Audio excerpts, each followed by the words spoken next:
Alright mga kabro, mga kabaks, ani na po kami diri dapita sa may sa Cebu City nga paboksing sa barangay. Diin di dapita sa may Lahog, sitio Pangutana, barangay Lahog. Ug kining ako ang gireperihan karon kuan kini siya gold medalist kini siya sa palarong pambansa nang giheld dinhi sa Cebu City katong tuig 2024. Di nagka-gold siya yang nakontra ang finalist nga boxes nga taga Davao nga boxes. Ang kining blue mao kini si Chris Ivan Espina. O kini ang kontra taga Lahog sa gihapon sa Cebu City. Dayon dinot kay ilang bilakbakay nga duha kay very close kay ang fight. Siguro saan nila dindot kayo tanaw na to tungkol sa mga kaabang-abang na mga kuan, mga action ilan duha. Nabayad na yung kuan. Kini nga round first round kini ug nagtansihay ano ha. Alright, kini nga rounds nagbiyahe nagbasahe ang duha.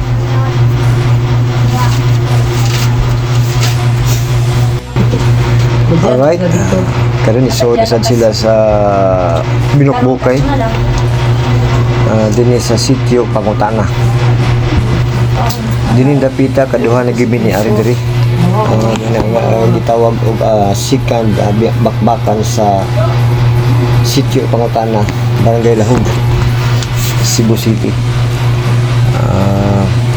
Kini nga round murag nagbasahay pagid kay ang duha, wala pagid kayo mag binukbukay. Nagyahay nagbasahay yelo, nagyahay nagbinasahay sa yelo nga papel. Nagikop ka nilay ayo na lay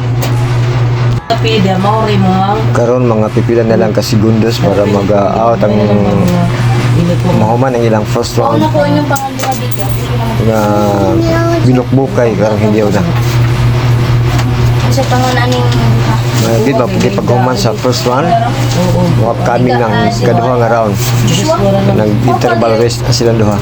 Ang isoda ang referee si Coach Jordan Ortiz Dopalco nga pride of Team Cebu City. para sa pangalan ni mo. Tuara, ang binukbukay na sa ikaduhang higayon hugna sila ang mapabuksing sa barangay dinhi sa sitio Pangutana. Murag mo na dinhi ang ikaduha nilang hugna nga ikaduhang round sa kaganinang first round. Ay natumba na ipan gid no sa referee. Mao na ni primerong ihap ni Coach referee Jordan Ortiz Dopalx o si Coach Dopalx nga naipan si Pula. So igo gito magitong pagkaigua nga mas may gani ka sandig sa ring kay wa pa masandig sa ring magawas gid sa ring kusog gid na timingan gid ato ni kuan ni Chris Ivan Espina sa blue corner. May kini nga duwa ni kay puro gini sila mga kuan, mga classic fighters na pili na mo gid makaduwa og mga kuan, mga national competition like Batang Pinoy, PNG. Kini mga bata pa kini mga 14 anyos. Si Ivan pa sa kuan mga 14 o 15. Ang height ini bata mo mga kuan ni siya. Mga 5'5" siguro 5'6".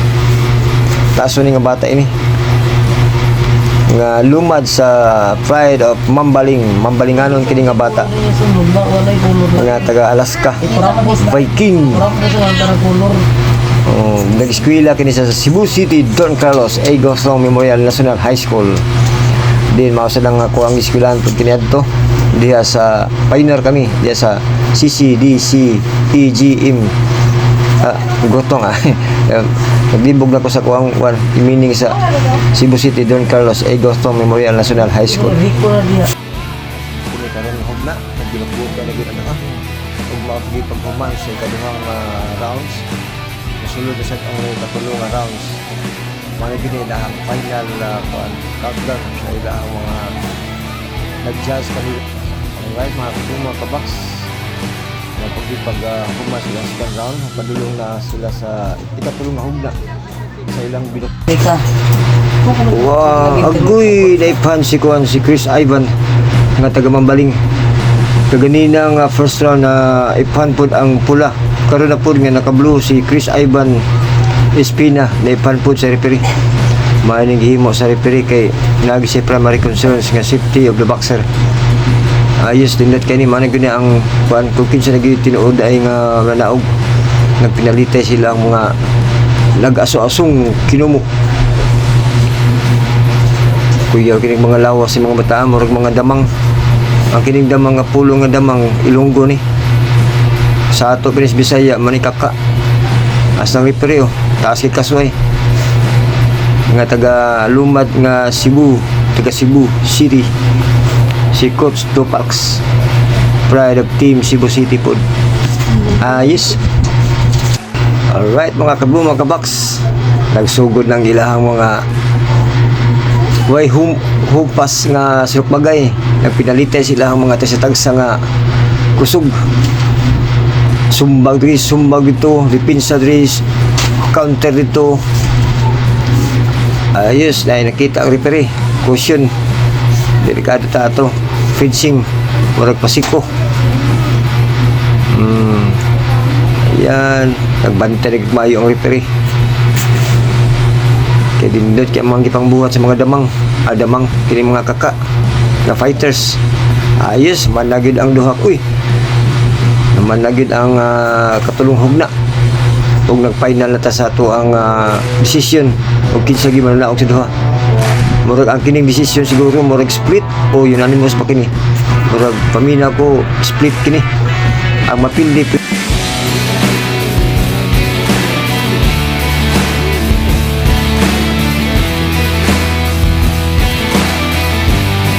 Ayun mga tabu mga kabaks, si Chris Ivan yun ang naog sa blue corner. Ayos kayo nga duwa kung batigig kayo. Ayos mga tabu mga kabaks, congrats mga bakser.